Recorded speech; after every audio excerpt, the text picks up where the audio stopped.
Kelas 10-2, kelompok 2 SMA Keharapan akan menyampaikan 10 peristiwa bersejarah yang pernah terjadi di Indonesia.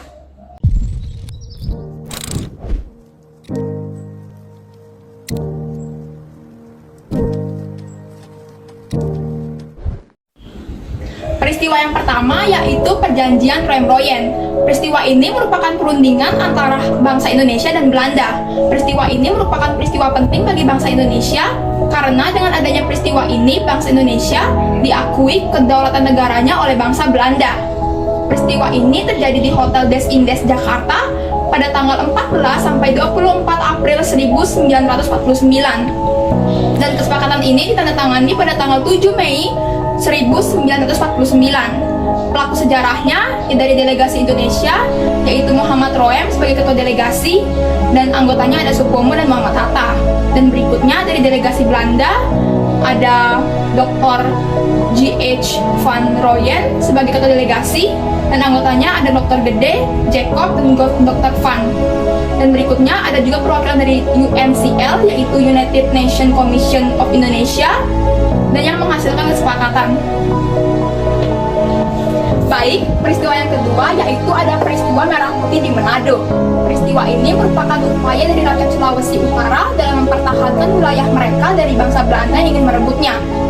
Peristiwa ini terjadi pada tanggal 14 Februari 1946 di Manado dengan aksi penyerangan markas militer di Teling Manado. Pelaku sejarah dari peristiwa ini yang pertama ada Bernard Wilhelm Lapion sebagai residen Manado, dan yang kedua ada Kolonel Charles, dan yang ketiga ada Sersan Wisan, dan yang terakhir ada rakyat Laskar Pelangi.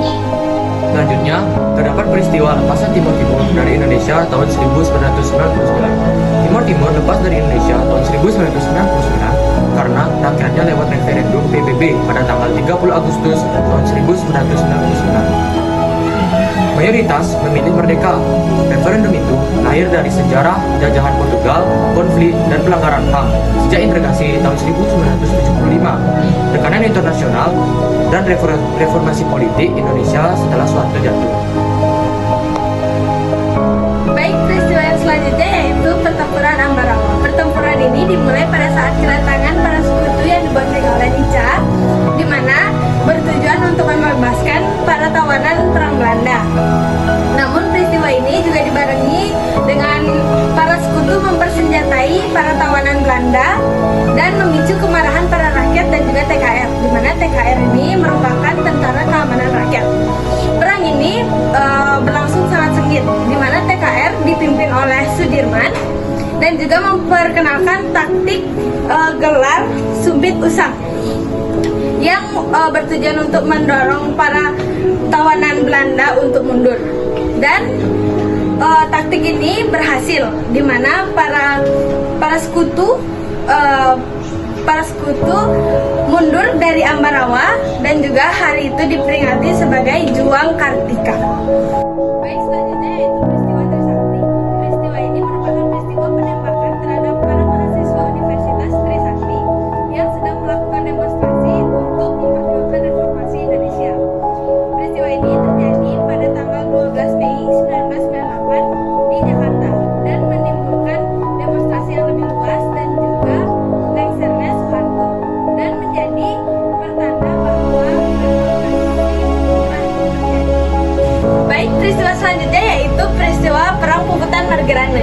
Perang Puputan Margerana merupakan peristiwa pemberontakan antara masyarakat Indonesia dan juga pasukan Belanda, di mana pasukan Indonesia dipimpin oleh I Gusti Ngurah Rai yang terjadi pada 20 November 1946 di Marge, Tabanan, Bali. Peristiwa ini diawali dengan keinginan Belanda untuk membentuk Indonesia Timur. Selanjutnya ada peristiwa anti Tionghoa. Peristiwa anti Tionghoa ini terjadi pada tahun 1963. Peristiwanya terjadi di beberapa kota yang ada di Indonesia, yang diantaranya ada Bandung, Garut, dan juga Sukabumi. Pelaku sejarah peristiwa ini yaitu ada warga pribumi yang melakukan penyerangan kepada warga etnis Tionghoa. Faktor pemicunya yaitu adanya ketidakpuasan ekonomi dan persaingan di berbagai bidang antara masyarakat pribumi dan juga etnis Tionghoa. Dampak dari peristiwa ini yaitu memakan korban jiwa warga pribumi dan juga etnis Tionghoa dan menghilangkan harta benda. Selanjutnya ada peristiwa Jebonianku. Jebonianku adalah Susila Jepang untuk perempuan yang dipaksa menjadi model seks untuk para tentara Jepang. Di stasiun kenyamanan, tempatnya itu ada di wilayah kedudukan Jepang, ada di Jawa, di Jakarta, Semarang, dan juga Bogor.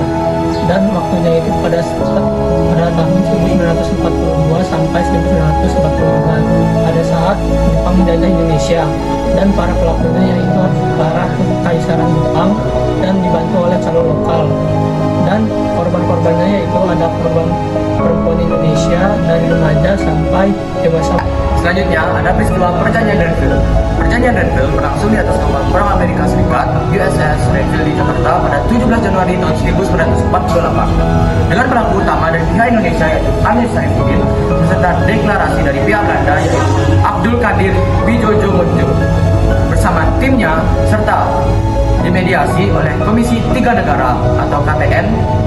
Perjanjian ini terjadi karena Belanda melancarkan agresi militer dan adanya perbedaan pandangan tentang kedaulatan Indonesia.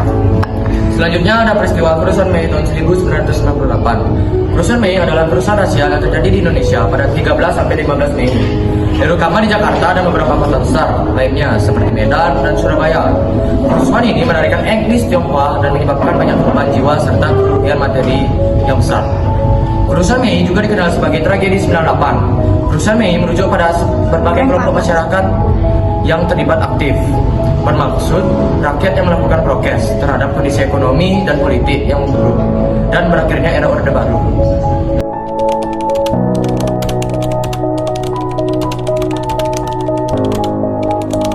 Baik, berikutnya saya akan menjelaskan mengenai hasil diskusi kami. Yang pertama, sejarah membahas kehidupan manusia dalam waktu dan waktu. Yang menurut kami, karena sejarah tidak hanya membahas peristiwa dari sejarah itu saja, melainkan juga membahas ruang atau di mana sejarah itu terjadi dan waktu atau kapan sejarah itu terjadi. Jadi, dengan adanya ruang dan waktu, kita bisa mengetahui di mana dan kapan peristiwa atau sejarah itu terjadi. Baik, yang selanjutnya, ruang dan waktu merupakan panggung bagi kehidupan manusia. Menurut kelompok kami, ruang dan waktu merupakan panggung di mana manusia melaksanakan semua aktivitas kehidupannya. Tanpa ruang dan waktu, manusia tidak akan mengerti sejarah atau peristiwa secara utuh.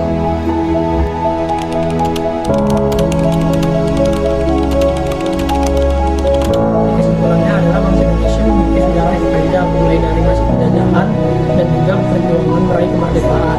Berbagai peristiwa perang seperti Royan, Perjanjian Renville, dan Perang Putusan Marganana menunjukkan bahwa kemerdekaan bangsa Indonesia tidak diraih dengan mudah, melainkan dengan penuh semangat dan penuh pengorbanan para pejuang.